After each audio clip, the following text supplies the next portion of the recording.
이제 시작일 뿐이라고 생각하고, 이제 다음으로 넘어야 될 단계가 금을 뛰어넘는 단계. 비트코인은 금 대비해서 월등한 성적을 갖다 보이고 있기 때문에 단기 변동성에 연연하지 말고 자기가 견딜 수 있는 범위 내에 비트코인을 사서 장기 보유하면.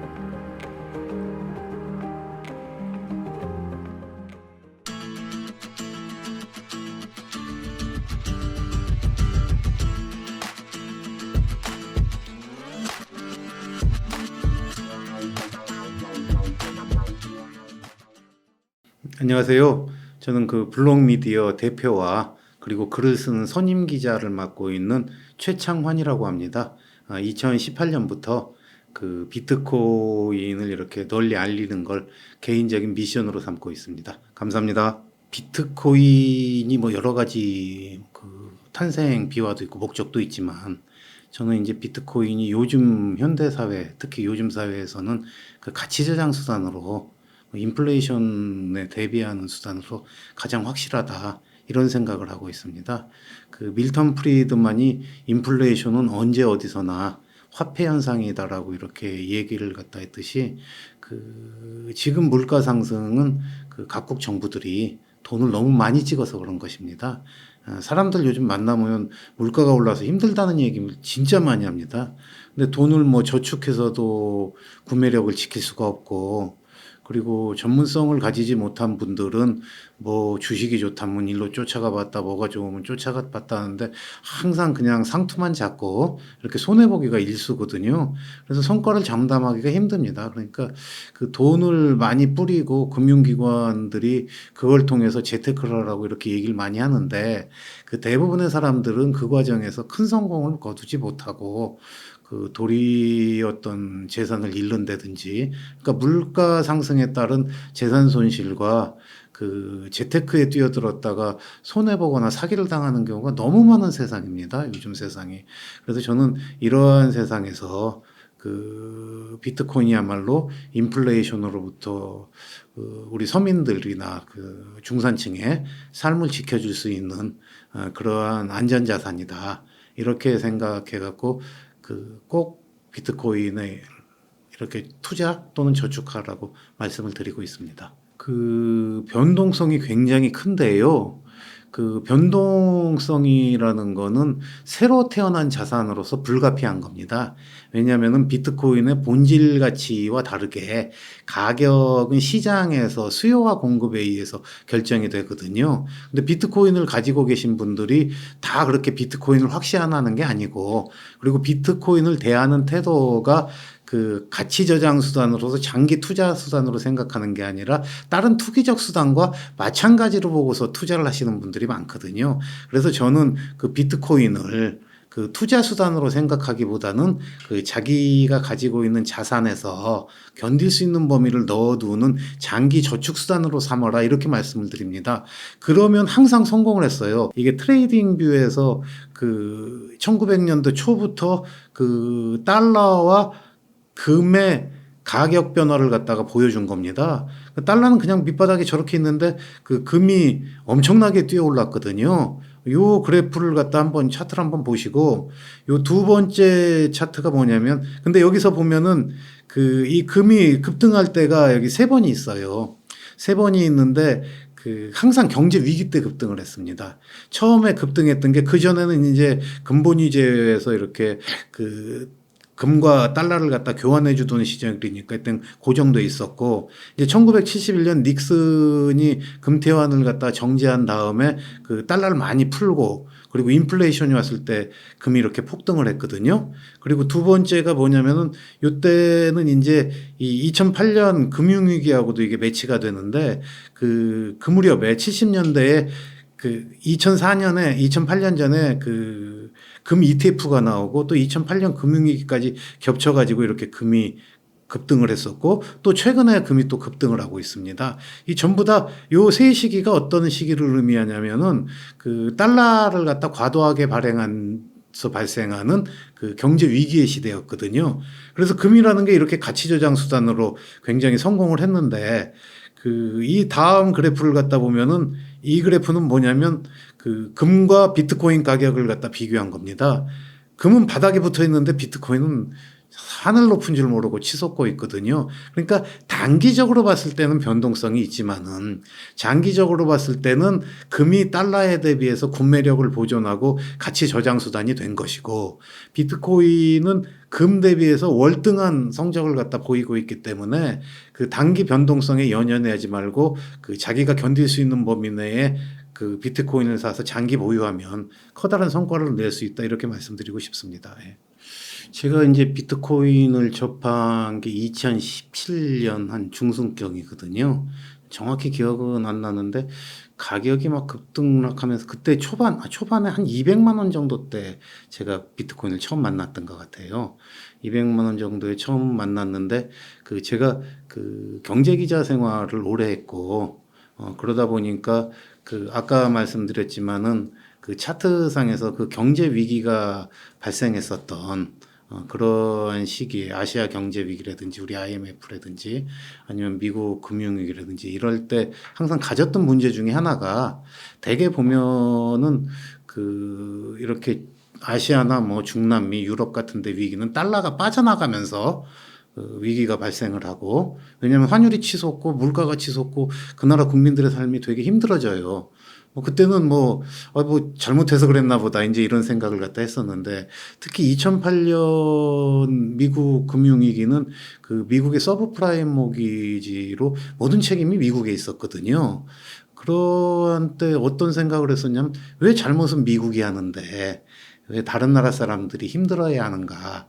왜냐면 이제 피아트 머니라고 해서 법정화폐 시스템으로 그 미국은 그 달러를 가지고 가도 옛날에는 뭐 실물인 금으로 교환을 했지만 최근에는 어떤 얘기가 나오냐면, 미국의 부채가 암만 많아도 1조 달러짜리 동전을 찍어서 빚을 해결하면 된다는 식으로까지 이렇게 얘기를 하거든요. 그러니까 심지어 그런 얘기가 나오는 건 그 미국의 달러는 미국 정부가 그냥 찍는 거예요. 미국 정부가 그냥 찍는 종이일 뿐인데, 미국은 그 종이를 찍어서 기축통화국이란 이유로 전 세계에 그걸 뿌려서 재화와 서비스를 갖다가 받아가는데, 미국이 자기들이 어렵다고 돈을 막 찍은 다음에 그걸 회수하는 단계에서 다른 나라가 좀 더 어려워지니까, 이게 이 기축통화가 그럼 중국으로 넘어가면 뭐 다른 해결이 되나? 아니거든요.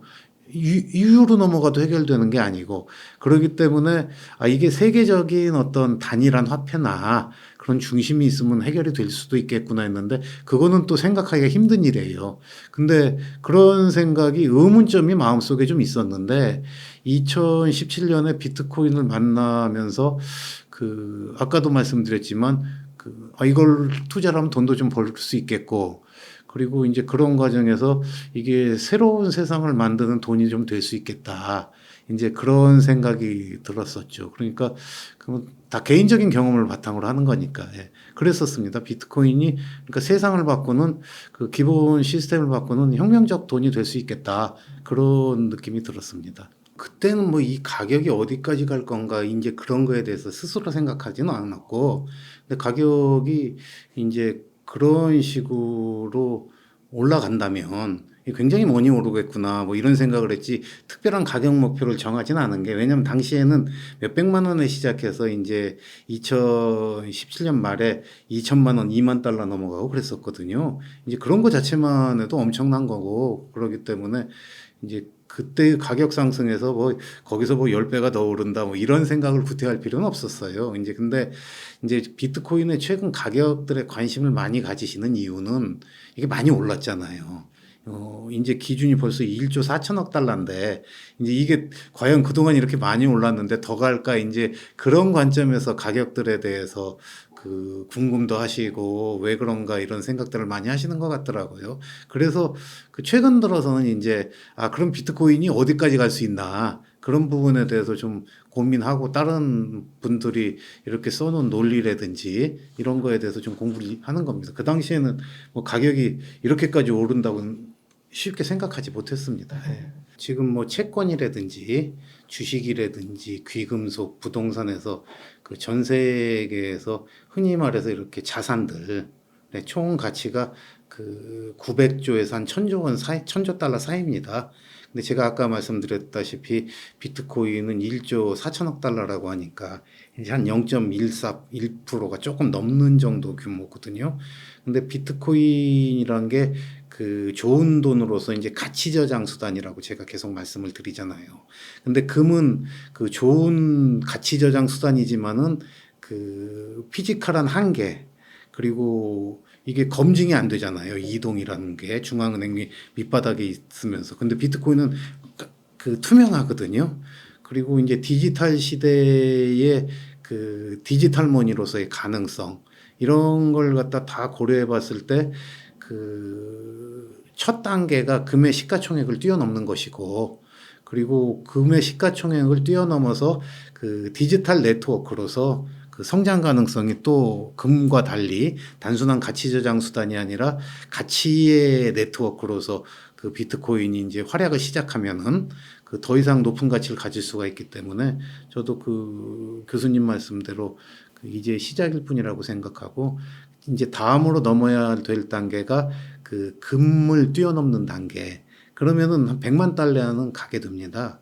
그러니까 그 거기는 이제 기본이에요. 이게 비트코인이 금보다 나쁜 게 있다면 나쁘진 않지만 실체가 없다는 거 하나하고 역사가 짧다는 거거든요. 근데 그 두 가지를 극복하고 지금 굉장히 빠른 속도로 사람들이 채택되고 있고, 그리고 그 실체가 없는 게 단점이 아니라 장점으로 디지털 세계상에서는 발현될 수가 있기 때문에 저는 뭐 굉장히 앞으로 갈 길이 멀다고 생각합니다. 교수님 말씀에 전적으로 공감을 하고요. 그 비트코인이 제가 아까 장기적으로 우상향하는 자산이라고 그냥 꾸준히 저축하라고 했는데, 단기적으로는 어쨌든 간에 매크로 지표의 영향을 안 받을 수가 없습니다. 특히 그 시중 유동성의 영향은 당연히 받을 수밖에 없거든요. 근데 지금 어떤 그 지표가 그렇게 금리나 가능성을 시사하는 지표가 미국에서 나오기도 하고, 전 세계적으로 봤을 때 이 미국이 힘이 제일 세지만은 그 비트코인은 글로벌 자산 아니겠습니까?